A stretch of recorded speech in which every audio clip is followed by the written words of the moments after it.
2026 organiser Abhayji मनोजी लगायत organiser साथीहरू यहाँ उपस्थित हुनुभएका डिफ्रेन्ट सेक्टर्सबाट आउनुभएको सम्पूर्ण साथीहरू मैले यहाँ ब्याङ्कको साथीहरू पनि देखिरहेको छु फिनटेकको साथीहरू पनि देखिरहेको छु फाइनेन्सियल सेक्टर्सको एकाउन्टिङ सेक्टर्सको धेरै साथीहरू पनि देखिरहेको छु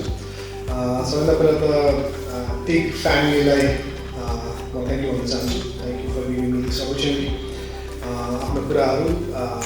यो कन्टेक्स्टमा राख्न जुन तपाईँले आज मलाई फोरम दिनुभयो I am really happy I am very glad to see all of you in this beautiful forum. मैले हाम्रो CEO फ्रेटर्निटीको चाहिँ लिडरसिपको साथीहरूलाई पनि देखिरहेको छु हामी कति ठाउँमा सँगै छौँ वी अलवेज डिस्कसन कसरी यो सेक्टर्सलाई ट्रान्सफर्म कसरी गर्न सकिन्छ टेक्नोलोजीको युजेसबाट के गर्न सकिन्छ भन्ने कुरा हामी कुरा गरिरहन्छौँ आई थिङ्क यो फोरम चाहिँ अलिक लार्जर लेभलमा कुरा गर्नको लागि चाहिँ यो फोरम भेरी मच रेलेभेन्ट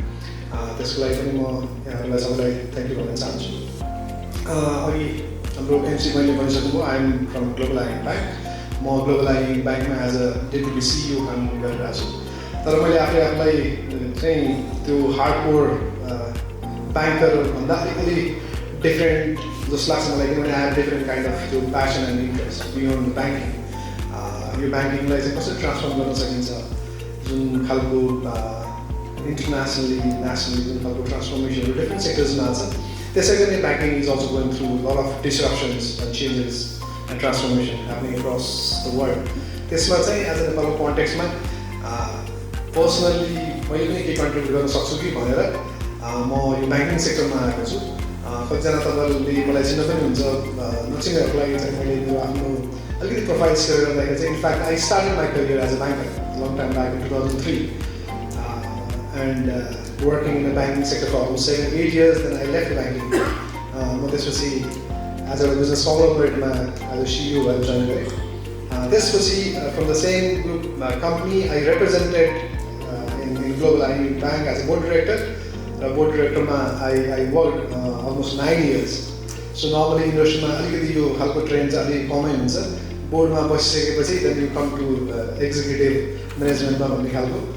तर out of my interest as I said to have some sort of impact माथि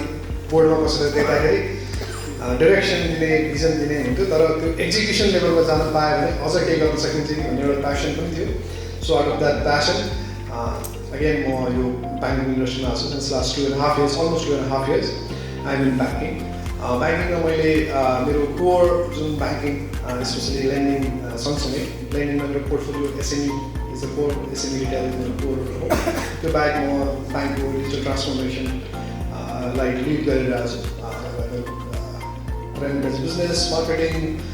finance and other portfolios as well अब धेरै अरू कुराहरू मैले भनेको थियो तर मलाई